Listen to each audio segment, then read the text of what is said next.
सिंहस्थ नगरी म्हणून ओळख असलेल्या नाशिक शहरातून एक धक्कादायक आणि अंगावर काटा आणणारी घटना समोर आली। शहरातील कन्नमवार पुलाखाली गोदावरी नदीच्या पात्रात एका अज्ञात महिलेचा सुटकेसमध्ये कोंबलेल्या अवस्थेत मृतदेह आढळून आल्याने एकच खळबळ उडाल्याचं पाहायला मिळतंय। मिळालेल्या माहितीनुसार आज सकाळच्या सुमारास नदी पात्रात एक संशयास्पद सुटकेस तरंगताना काही नागरिकांच्या निदर्शनास आली। सुटकेसमधून येणारी दुर्गंधी आणि तिची संशयास्पद स्थिती पाहून नागरिकांनी तात्काळ पोलिसांना माहिती दिली। घटनेची माहिती मिळताच पोलिसांचे पथक घटनास्थळी दाखल झाले। स्थानिक जीवरक्षकांच्या मदतीने ही सुटकेस नदी पात्रातून बाहेर काढण्यात आली। मात्र सुटकेस उघडताच उपस्थित नागरिकांसह पोलिसांनाही धक्का बसला। या सुटकेसमध्ये अंदाजे 25 ते 30 वर्षीय महिलेचा मृतदेह आढळून आला। प्राथमिक तपासात महिलेची ओळख पटलेली नसून मृतदेहाची ओळख लपवण्यासाठी आणि पुरावे नष्ट करण्याच्या उद्देशाने हत्या करून मृतदेह सुटकेसमध्ये भरून नदी पात्रात फेकण्यात आल्याचा संशय व्यक्त केला जातोय।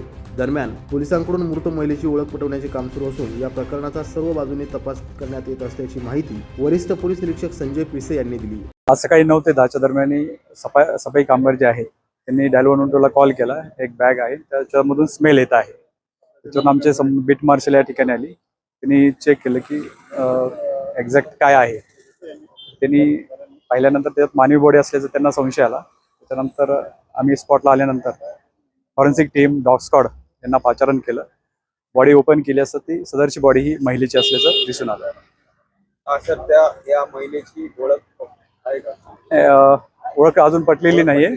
सदरची बॉडी ही पीएम साठी पाठवण्यात आलेली आहे। साधारण त्या महिलेचं वय काय असतं? 30 ते 35 वय अंदाजे।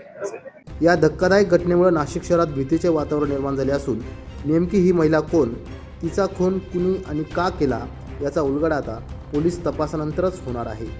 नवतेज महाराष्ट्र ब्युरो, नाशिक।